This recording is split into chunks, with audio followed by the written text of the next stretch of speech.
Minute is rated R. The Rocky Horror Picture Show is also rated R. We're going to spend this time discussing the movie in gory detail, and along the road we will talk about some adult content and use some of our favorite swear words. Kukta gal skot hur kombin. Consider yourselves warned.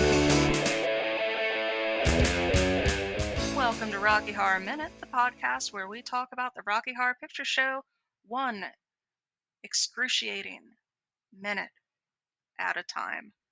I'm your host and a lady of Sealand, Leandra. That's true. I am Kelly, no titles. I'm a common tramp. So, Kelly, it's your turn to go over what happens in this minute, which means I don't have to pretend like I know the crim lines, despite being the only one of us who has done crim. That's true. But I think I know them because again, if you listen to minute 11, you know I've heard it a million times on my Rocky Horror CD as a child. So, the last thing he said before he got cut off was too young, ordinary. And at this minute, he begins with healthy kids. Left Denton that late November evening to visit a Dr. Everett Scott, ex-tutor and now friend to both of them. It's true there were dark storm clouds, heavy, black, and pendulous, towards which they were driving. It's true also that the spare tire they were carrying was badly in need of some air, but they, being normal kids and on a night out, well, they were not going to let the events of a little storm, I think he says, spoil the events of their evening. On a night out. It was a night out that they were going to remember for a very long time. Lightning bolt, melted screen, and then the car starts driving in.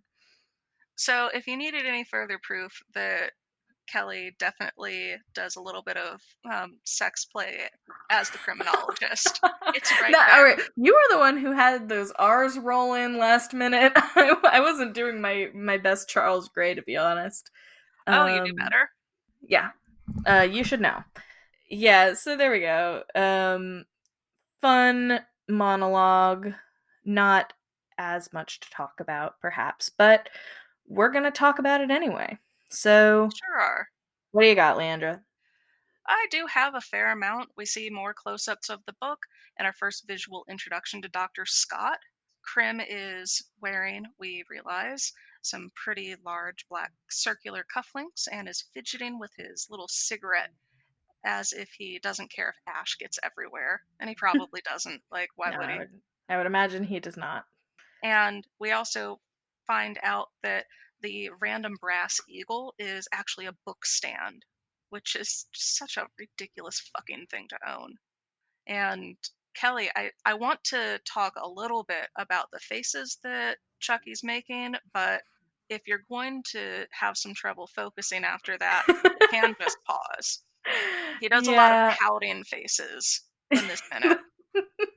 Yeah, that's what the face he makes when he wants cuddles, food, or sex. And of That's course, a reference to something on the internet, by the way, for those of you who are not as internet literate, because otherwise that probably sounded really weird. Because it was. Yeah, no, it wasn't. Yeah. It was normal, actually. So You're normal. Think you'll find I'm super normal. Yep. So then, of course, he shakes his head on a very long time, and it's so fun. It's like he's trying to almost do a "I am not a crook" sort of thing. And I don't know why he does it, but I'm happy he did it. During that time, the camera is slowly zooming in, so it looks like Charles Gray's face is getting closer and it's becoming a tighter picture of him. And the callback with that is climb that tie, climb that tie. And then once it stops getting bigger, then it goes, fuck that chin, fuck that chin. And it's because he has this like beautifully cleft chin. And to that end, our cast even has a dick on a stick prop that we use to fuck the chin. It's very highbrow stuff. Oh, Leandra, stop. I can't. I'm going to excuse myself to an interior room. And that's why we need fainting couches. But seriously, yeah, that's a classic and a favorite, especially among I think people who are new to the show, that's one that always gets a big laugh. So let's talk briefly about some of the callbacks for this piece. Do you have Yeah, any sure. fun ones? I do, actually. There's honestly some good ones. There's more neck ones, occasionally. I love when somebody will say, "Describe your balls," right before he says, "heavy, black, and pendulous." I also, during the Obama presidency, I frequently would hear, "Describe Obama's balls." And of course, Pepperidge Farm remembers when it was describe Oprah's tits. Oh my god, yeah. That's funny. I've never heard that because, so much younger than you. Oh, fuck you. I'm like 2 years younger than her. But anyway, yeah, I've never heard that, and that's good. It's funny. All things that are heavy, black, and pendulous. I mean, I guess the idea with Crim's balls, if they were to be described that way, would be that he had a venereal disease of some sort. And we think that's funny. Yeah, absolutely. But yeah, and then probably my favorite though in this minute is it's a two-part callback that I think the first one is it true you're gay or something? And then he'll say it's true. And then they say something like I don't know, what's the other half, Leandra? So I've heard a couple of iterations of this. I like, is it true that you fuck Girl Scouts for cookies? Okay. And just random iterations of things that it would be funny for him to say it's true or it's true also. That one is my Yeah. personal favorite. Yeah, because well, that's what it's well. So is it true you fuck Girl Scouts for cookies? And then what's the second part? That's generally the second part. Oh, And okay. again, this is a little bit freeform. I've Oh, definitely yeah. heard the "Is it true that you're gay?" Yeah, I hear "Is it true you're gay?" almost every time, and then something else. I mean, I don't know. This is great stuff, but I just can't remember off the top of my head what I've heard people say, but something to make him say it's true also, like, yeah, great favorite callback that I don't know. But Yep, iconic. In fact. uh, I'm just talent, so, I'm not sitting in the audience. So honestly, I feel like we've hit most of the like really really fun callbacks for this. There are a couple of other ones like you see this piece where they're doing a shoot of the creme, but he's got the book in front of him. So the callback is "I ain't got nobody, nobody." Oh, yeah, that's classic. I like that one. And then when you first see Dr. Scott, uh, there are so many different things that I've heard said. I think my favorite ones are uh, that's not Dr. Scott, or that's not a statement. That's Mary Poppins, and she's taking a shit on the lawn, which I think wraps us up for everything that we wanted to talk about in this minute. However, Oh, I was because halfway out the door. Is there more? but wait, there's more. Oh, well, alright, I guess I'll sit back down. So we've got some corrections from previous minutes because surprisingly, sometimes we done fuck up. And then after that, Yeah. we have some questions from listeners. We So, do. so the corrections that I have, I may have said that Pierre LaRoche also did makeup for the Rocky Horror Show. If I did, that was a whoops. He was brought on specifically for the movie. Sorry, kids. Pierre LaRoche doesn't generally do stage makeup. Makes me well, I guess I have there are stills. I'd be interested in seeing the difference between the two It's some makeup looks. interesting stuff for sure. And Pierre LaRoche definitely brought it to a new level. Next correction, the tombstones do have writing on them, but it's super, very, super duper faded. Yeah, which so I guess I mean because they're props, I guess that's an intentional choice they made. Yeah. It to me looked like there was not shit on the headstones, which is what I said, but apparently there is some writing. The next one that I wanted to talk about, we're going to skip ahead to one that's relatively innocuous. I mentioned that Brad's cufflinks are gold. They're not, they're, no, I mentioned that Brad's cufflinks are round and black. They're actually just gold. So, so whoopsie. I'm sorry. But then I think the biggest one that I wouldn't even call it correction, just something that we omitted Yeah, is and but it's a big one. it It's sure like, is. We talked about how we don't know who any of the kids are in in the wedding party before Damn It Janet, and that well, is we know the still one bitch who dated Prince Andrew. we do, yeah. Yeah. But yeah, and then so that was what we said. We do know that the child, the obvious child that's in that with the pigtails, wearing the white and black jumper with the knee-high socks, is not in fact a child. It is Kimmy Wong, Richard O'Brien's then wife. Yeah. Half of the dynamic duo Kimmy and Ritz that we talked about before. Yeah, that was something we had no idea, but it is indeed his wife. We have to That was actually Oscar who pointed that out to us. So, thank you, Oscar, wherever you are. May you rest in peace. Yeah, I do regret saying, Oscar, I don't think that that's true because you normally don't have the right answer. Yeah. Because that was actually the last thing she said to him before he went off into the woods with Perry Bedden. So those were her last words to him. Yeah, I've got some regrets. A long friendship, and that was, I don't know. It's hard for Leandra, so we should move on cuz it's tough for her, but It's true. yeah. So, I guess the final thing that I wanted to bring up is um, possibly more important than the fact that Kimmy Wong is in the wedding party. Um, it's actually that there is a cast member who I said had tragically died and is deceased and is no more living, and that apparently is just me lying.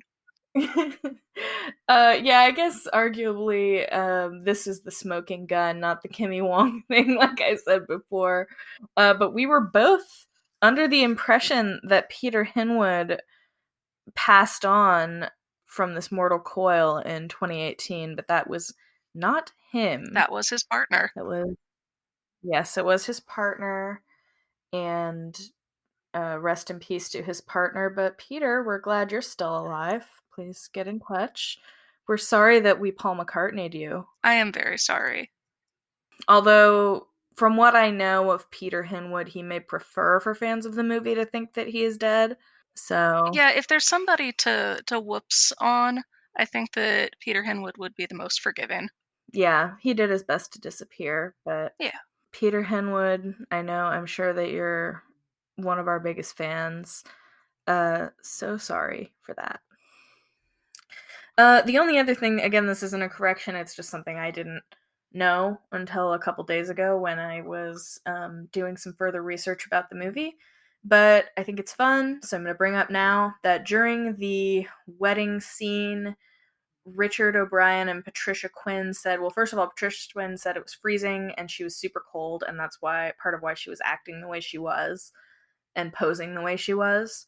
But also, Richard O'Brien stated that they smoked something exotic on the way over to the set, and Patricia said it was her first time smoking ever, which means we get the chance to view Patricia Quinn's first time being high. And I think that's wonderful. It's a magical moment that she shared with us. But remember, kids, don't do drugs. No, I certainly would never. I am completely devoid of drugs, saving myself for marriage. And True. I don't use foul language. But so yeah, those are the corrections we had. I'm sure that we will have more corrections to make as the show wears on and we fuck up more stuff. And if we missed some, please let us know. Yeah. Just Email send us an Rocky Horror email. Minute at gmail.com. Slide Nora DMs on Twitter, Facebook, or Instagram. Or just, I don't You could leave us a review even and say, "Man, these bitches are great, except they don't know shit." yeah. Like, I thought I would learn all about every single one of the wedding guests, but they neglected to mention that Kimmy Wong was one of them. So fuck these bitches. It's true. Anyway. So, moving on to some questions from listeners. We actually got a couple of fun ones. So the first one that I got was, what's the strangest Trixie routine you ever saw? What is the strangest Trixie routine you ever saw? I was talking with Dan about this the other day. I saw sexy beekeeper Trixie, and this was not this was not an intentional thing. Somebody showed up and they were not intending to be Trixie, uh, but the person who was going to be Trixie didn't show up or wasn't prepared, something like that. Oh.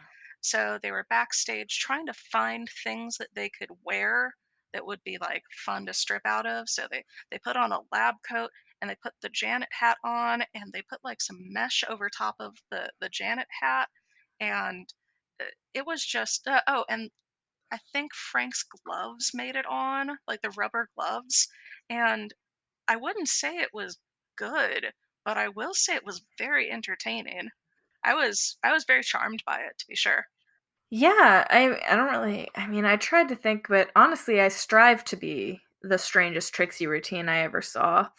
Most of the ones that I've seen, I wouldn't call strange. They were either your basic burlesque routine or they were something brilliant and hilarious, but not necessarily. I mean, definitely nothing on the level of sexy beekeeper. Yeah, I mean, remembering that made me realize that I really need to like go back and recreate that because it's good stuff. So, next question I got is, where do you get your swear words? And I don't contribute to that at all because I fucking suck. So, Kelly, where do you find them? So the swear words at the beginning of each minute, I either sometimes people will submit their favorites to me, or I will know of some that are silly and fun. Or if I want to do a particular language that day, I will just do some research on good swear words in Romanian or whatever it is that day. And I know I'm fucking it up and I'm sorry, but I actually do a lot of research into how to pronounce them. I watch YouTube videos, I read like really long posts on forums. I'm a former romance languages and linguistics major, so I, it matters to me a lot that I get these right, but I know I'm fucking them up really badly, and I'm sorry to anybody who happens to speak those languages. One of the things that I felt really bad about is in one of the ones that has already aired, I'm doing Thai swear words, which were actually given to me by somebody who's from Thailand, but sh I know I fucked up the pronunciation, but she also specified that one of the words, ihia, is like really offensive in Thai, like really bad. And I've read elsewhere too that like there's a lot of Thai people who, if they hear you say that, they like literally won't talk to you again. So anyway, I felt bad because I saw in our stats that we have had a listener in Thailand, Not and I was like, anymore. I know exactly. I was like, oh fuck. I hope they didn't hear me say ihia and then just fuck off. But I mean, I don't know. Hopefully they understand.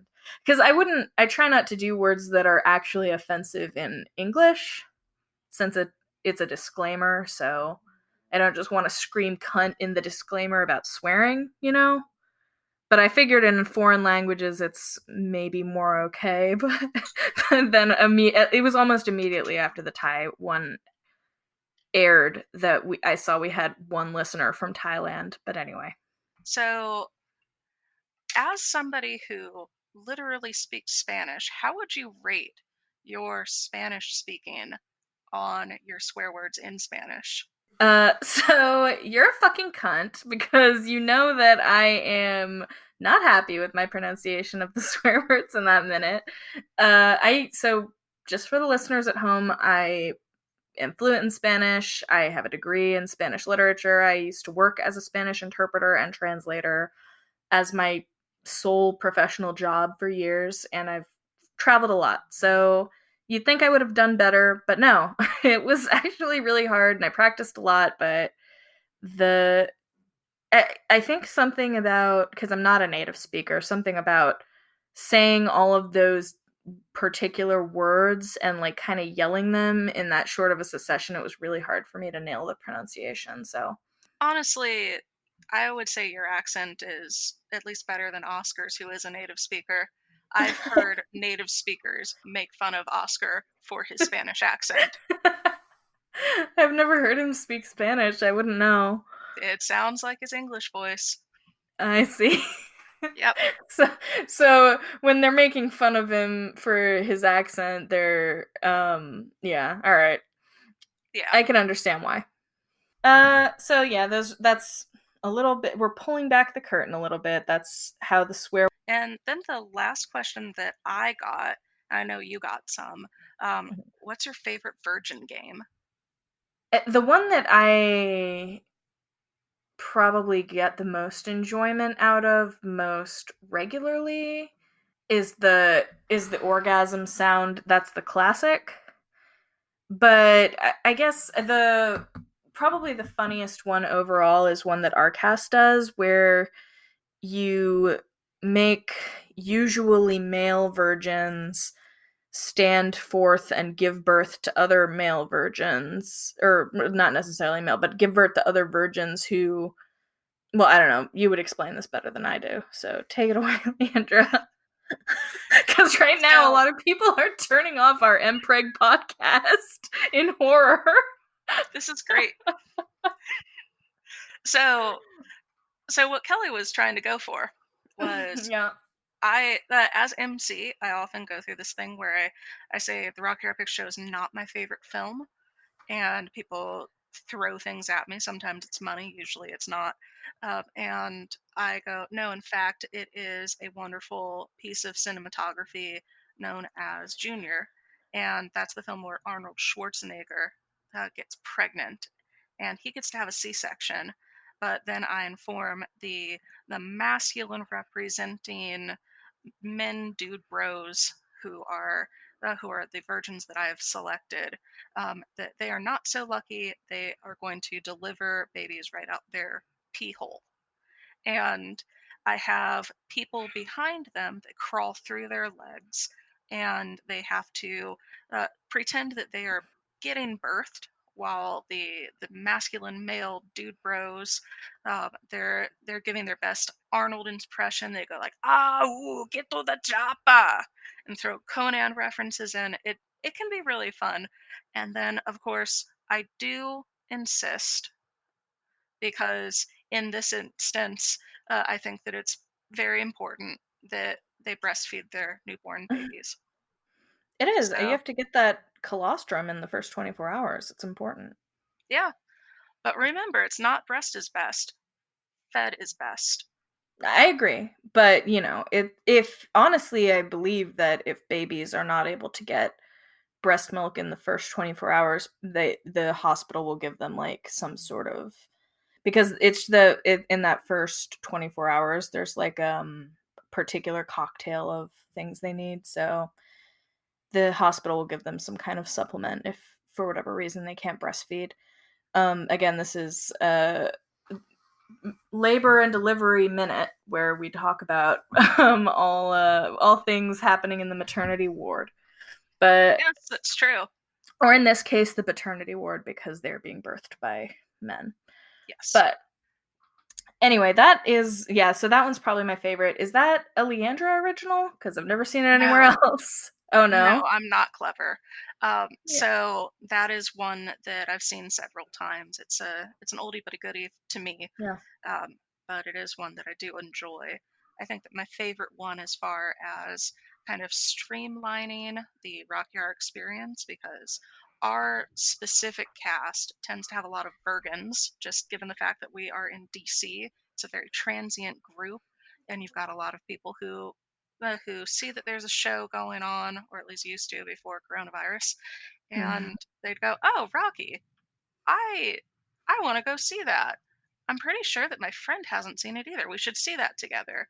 Uh, so we'll have so many virgins, and we only have so much time to get through them all. So one of my favorite things to do when I have 30 plus virgins is split them in half, move them into two groups, and then give them 10 seconds to get into their best orgy position rather. And the winners of that move on to round two.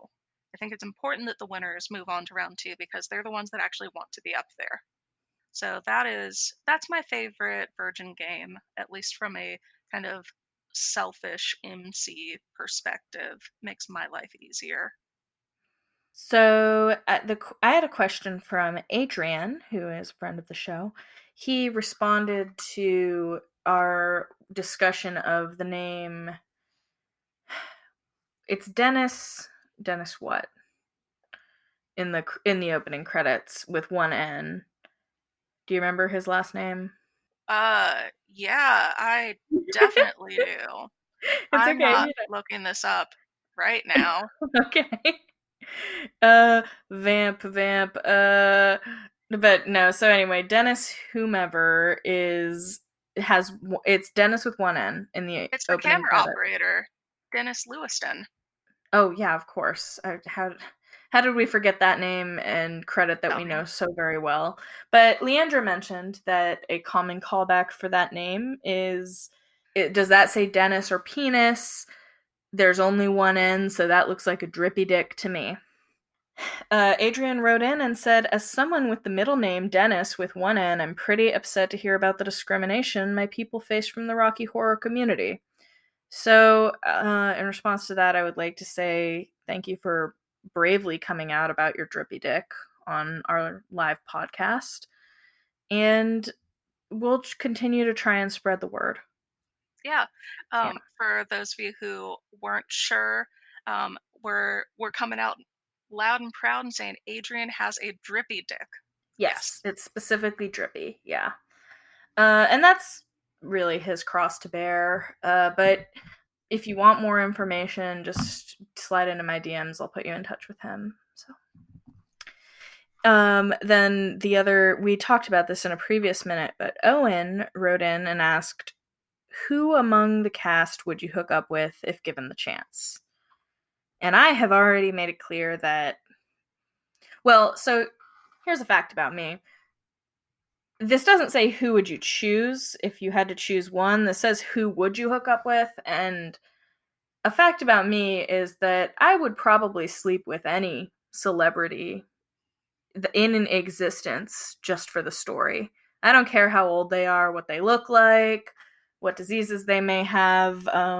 If they want to, I mean, I would totally like Leandra, who's a gross celebrity. Uh, Gross. I'd say, and I'm sorry, Gary Busey. I would. Oh my god, can you imagine me being able to tell people I fucked Gary Busey? That would be like that. I would totally do that just for the story. And then I would Listen, probably have to be hospitalized because that man is fucking crazy. But but there I you had go. a Steve Buscemi phase, as did Uh everyone else who so you saw saw Ghost Ghost World. World. Yep. Yeah, yep, that's I it. saw Ghost World when I was already well into adulthood, so I was immune, thankfully. Um He's a nice guy, and nice no, guys don't I have to I, I finish think Steve last. Buscemi is great, and I don't think he's hideous or anything. I love him. Yeah.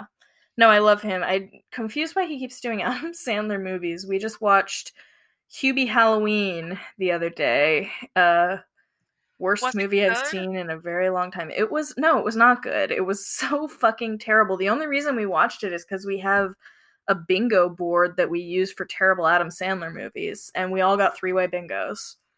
Mm. But and Steve Buscemi is a square on that bingo board, so there you go. Anyway, all this to say, I would fuck any of them. If I had to choose one to fuck, it would be Barry Bostwick, and he's still alive and well. So Uncle Barry, And he does have that 3-foot erection. he does, according to you, have a 3-foot erection. He has not written in the last 2 minutes to let me know if that's the case or not, or send me a picture. But I'm holding out hope. How about I you, Andra? I mean, this is a difficult question because I've been doing this long enough and watching the movie long enough that I don't find any of these people to be particularly sexual. Like, and I have this conversation with Oscar from time to time. A corset to us doesn't really feel like a piece of lingerie. It's a costume piece. It's like these are just actors that do a show that I do, Yeah. and because of that, it's a little bit hard for me to decide. I will say if we're just talking about, like, raw sex appeal, I would imagine that Columbia is on the right track with Eddie. Like, he is he's a fucking bad boy. He's dangerous. He rides a motorcycle. I don't know. He I think probably is down to Meatloaf's fuck. still alive too. He sure is. So, Meatloaf, if you're listening, and I'm sure you are, Yeah, of let me course. know. Do you think that you're the most fuckable of the cast, surviving or otherwise? I've also seen her do a mean Paradise by the Dashboard Lights multiple times at karaoke, so there is that. I also a game Leandra and I play frequently in various situations is what would that orgy look like? And I Yeah. I invite you to imagine what that orgy would look like, Leandra. All of us and the Uh, cast. all of us and the No, well, cast. all of the cast and us. Okay. Okay. And we're in a time machine, I'm assuming. Yes. Okay. Yeah, we're not there are no corpses present. I Listen, you have weird and very specific tastes. I can't even pretend to assume anything. Uh, but I don't know. It would be a fun orgy, certainly. If we're going with the actors themselves and not the characters, I think that it's a slightly different experience than the characters and not the actors. Yes. I think that one of the dark horses of this orgy would have to be the criminologist, just because you have to have some level of fuckability to be a Bond villain, and he's got it. I Yep. I think that we don't give him enough credit for being kind of the zaddy of this. I certainly don't think it's Jonathan Adams, Yeah, I would agree with that. and I think that the person who would be like the most boring would frankly be Peter Henwood. Um, Yeah. not because not because I don't think that he's down to fuck. He probably is, or was rather. I just think that this was a weird part in his life. He wasn't like super into the whole acting experience, so I think it'd just be a little uncomfortable. Yeah, he's also really built, and in my experience, guys like that are coasting on their body. You know what I mean? I don't. Oh.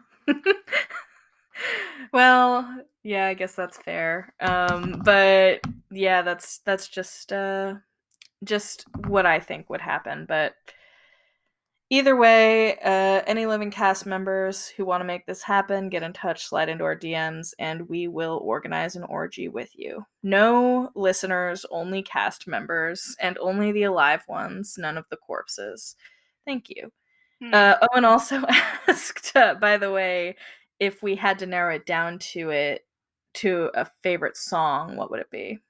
Oh God. Yeah. I think it's gotta be science fiction double feature for me. That's the one that just like it gets stuck in my head in a good way. I'm never sad to hear it. Yeah, I I'm struggling to choose. It would either be science fiction double feature for me, or this might be controversial, but over at the Frankenstein place. Oh, that's a good one. It really is.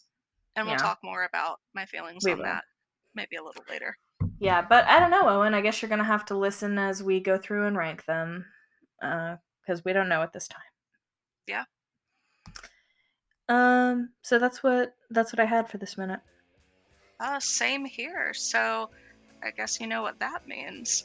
We're going to end it just like we end every single one of our episodes with me trying to fuck this up and Kelly falling for it every goddamn time. So now, Now, yeah, you you don't don't have to have go to go home, but you home, can't but you stay can't here, stay so here, get the so fuck get the fuck out. out.